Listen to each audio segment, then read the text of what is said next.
Previously हम discuss कर रहे थे पीपीएससी लेक्चरर कंप्यूटर साइंस के पास पेपर को, तो उसका क्वेश्चन नंबर 23 से अब हम स्टार्ट करेंगे। तो which one of the following can not be scheduled by the kernel. तो ऐसा कौन सा शेड्यूल जो कर्नल नहीं करता? तो kernel level threads, user level threads और processes none of the mention. तो इसका करेक्ट आंसर क्या है? यूज़र लेवल थ्रेड्स ऐसे थ्रेड्स हैं जो कि कर्नल क्या करता है? शेड्यूल नहीं करता, क्योंकि यूज़र लेवल थ्रेड जो होते हैं वो मैनेज कौन करता है? थ्रेड लाइब्रेरी मैनेज करता है, और जो कर्नल होता है वो इनसे अनअवेयर होता है। क्वेश्चन नंबर 24 है, प्रोसेस रेफर टू 5 पेजेस। एक प्रोसेस है जो कि 5 पेजेस को रेफ़र करता है, पेज दिए गए हैं और एक ऑर्डर में, और वो कहता है कि if the page replacement algorithm is 5 हो, अगर पेज रिप्लेसमेंट एल्गोरिदम कौन सा यूज़ किया जाए? 5 हो, फर्स्ट इन फर्स्ट आउट। तो number of pages transferred with an empty internal store of 3 frame is. जो एम्प्टी इंटरनल स्टोर होंगे 3 फ्रेम्स, वो कितने होंगे? तो क्या होंगे? 9 ऐसे नंबर ऑफ पेजेस होंगे जो ट्रांसफ़र होंगे with an empty internal store of 3 frames. अगला क्वेश्चन है, memory page containing a heavily used variable that was initialized very early and is in constant use is removed then the page replacement algorithm used is LRU, LFU, FIFO। तो इसका correct answer क्या है? FIFO। अब user जो होते हैं वो unaware होते हैं that their processes are running on a page system. किसी भी पेज सिस्टम पर जो भी प्रोसेस हो रहे होते हैं, यूज़र क्या होता है? उससे अनअवेयर होता है। तो इसका करेक्ट आंसर क्या है? अनअवेयर। क्वेश्चन नंबर 27 है, the aim of creating page replacement algorithm is. अब जो पेज रिप्लेसमेंट एल्गोरिदम है उसका क्रिएट करने का सबसे बड़ा मकसद क्या है, या उसका हमें एडवांटेज क्या होता है? Replace pages faster, increase the page fault rate, decrease the page fault rate, allocate to multiple pages to processes. तो इसका करेक्ट आंसर क्या है कि हमारा जो पेज फॉल्ट रेट है उसको हम डिक्रीज करने के लिए पेज रिप्लेसमेंट एल्गोरिदम को यूज़ करते हैं। Question number 28, of FIFO replacement algorithm associate with each page। जो FIFO replacement algorithm है वो किससे एसोसिएट होता है? with each page। Time it was brought into memory। तो इसका करेक्ट आंसर भी यही है कि जो टाइम है और वो क्या होता है? वो मेमोरी में ब्रॉट होता है।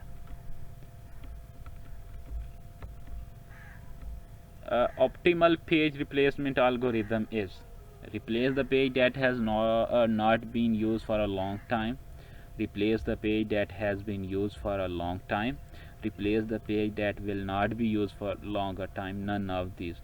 तो replace the page that will not be used for a long time।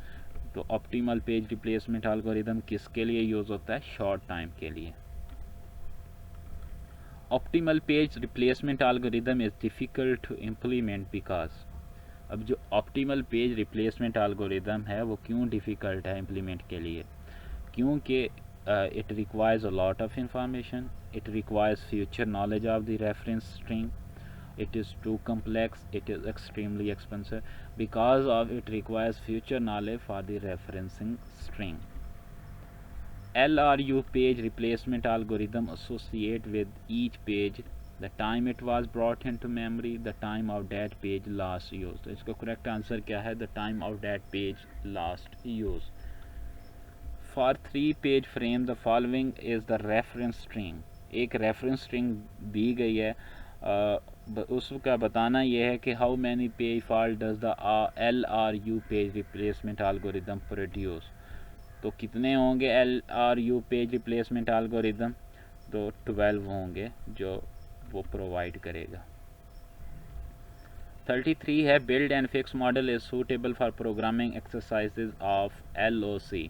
तो LOC stand for line of code. ये भी MCQs पूछा जाता है कई मरतबा। तो क्या हैं?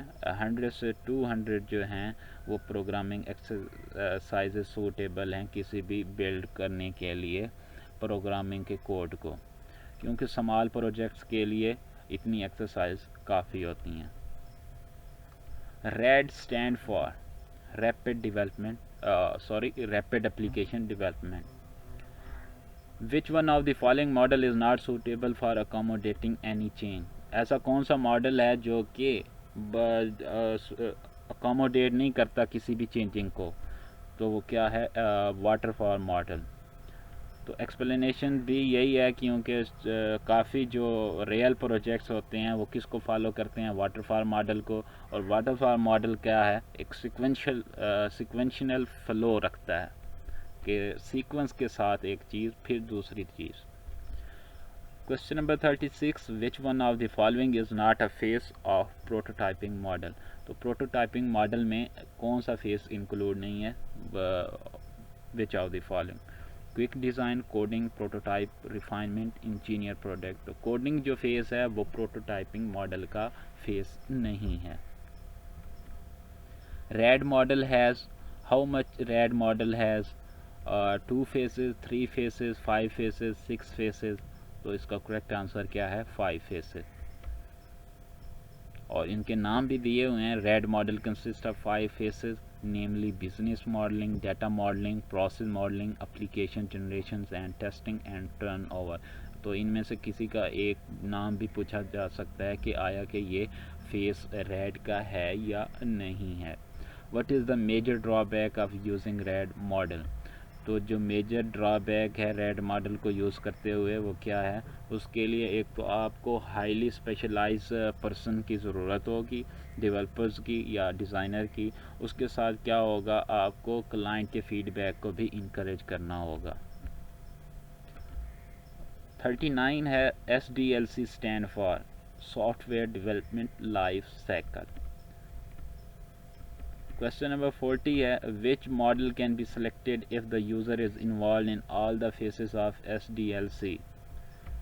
तो कौन सा ऐसा मॉडल होगा जो कि यूज़र सेलेक्ट करेगा जब वो क्या कर रहा होगा? तमाम फेस को कवर कर रहा होगा SDLC के।